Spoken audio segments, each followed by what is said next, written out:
It finally came time for Darth Vader to face his one and only son, Luke Skywalker. Although Luke still didn't know it yet, the aftermath of the duel led to Luke finding out. But what most people miss out is what actually happened with Anakin Skywalker's lightsaber. That's right, Darth Vader actually, in this moment, found his old blue lightsaber and made Luke lost it at the same time when he cut his son's hand, and subsequently the lightsaber went down a bottomless pit on Bespin. This would trigger an enormous event chain that would go far deeper than anybody originally thought. In the comics, it is shown to us that Luke Skywalker, immediately after Vader's duel and after Leia rescued him, he went on to search for his father's lightsaber, who was now found out to be Darth Vader / Anakin Skywalker. So in a sense, Darth Vader was the one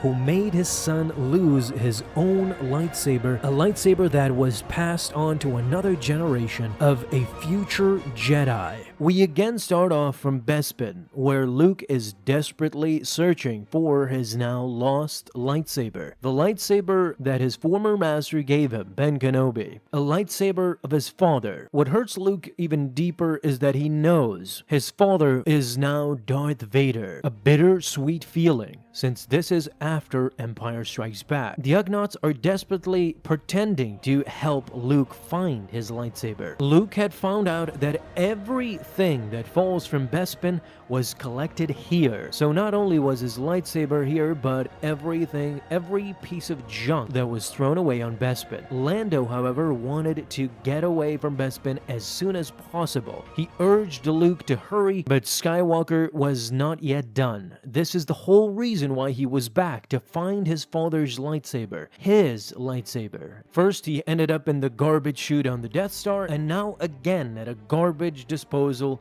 on Bespin. During that same time, Leia was frozen in carbonite by the two stormtroopers that we talked in a previous comic. These troopers were transporting Leia and others for processing at the ISB center. Once there, they will be interrogated thoroughly. Again, Luke desperately tried to convey to the Ugnaughts what his lightsaber looked like. It was a metal cylinder about this long with black grips and a few switches on the side. It dropped down from the central wind tunnel a few days ago, gotten sucked into the room, and Luke wanted to know if they had seen anything, but they just looked at each other with no help to Luke at all. It was hopeless, according to Luke, but he tried one last resort method. He reached out with the Force. Even though the Force and him have slowly grown apart, perhaps the Force will be merciful this time. But the Force showed him something else, a vision of the past and the future colliding together. It was Darth Vader telling him that he cannot hide forever. Ben Kenobi reminding him that a lightsaber is the weapon of a Jedi Knight. Yoda and Sidious were in this vision as well, haunting the young Skywalker. It all had to do with the weapon of a Jedi. Now, the mysterious Jedi that caught Skywalker's lightsaber in one of the first issues of this series appeared again to Luke Skywalker, holding the Skywalker lightsaber and yelling out, "Skywalker," telling Luke to follow his destiny. And lastly, Leia, crying out from afar. He could sense her. She was frozen in carbonite and yelling out at Luke, who now in desperation had to save her from Darth Vader and the Empire. If she was to get caught, this would be the end of it. Once Luke caught up with Lando, he was now over it, as an Ugnaught went from junk to junk trying to find that lightsaber. Luke had it. A lightsaber is just a tool. A Jedi is someone who uses the Force to bring light to the galaxy, to protect people and push back the darkness. That particular lightsaber, the one he lost, he doesn't need it anymore.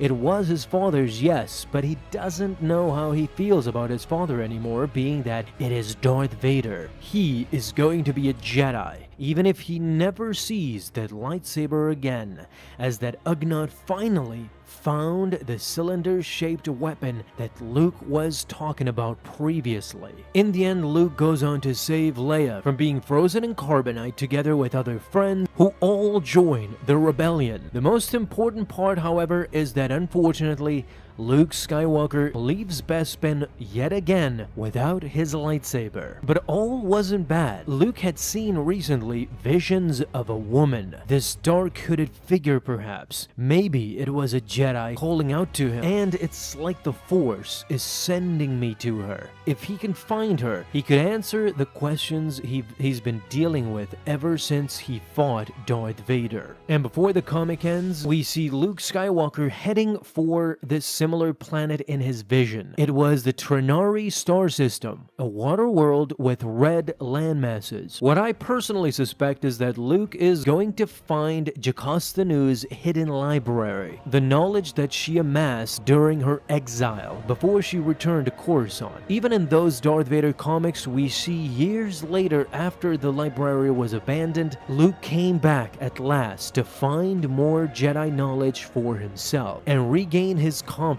in the Force. What do you guys think about all of this? Talk to me down below in the comments. Thank you guys so much for watching this video, and if you enjoyed, leave a thumbs up down below, subscribe for dailies.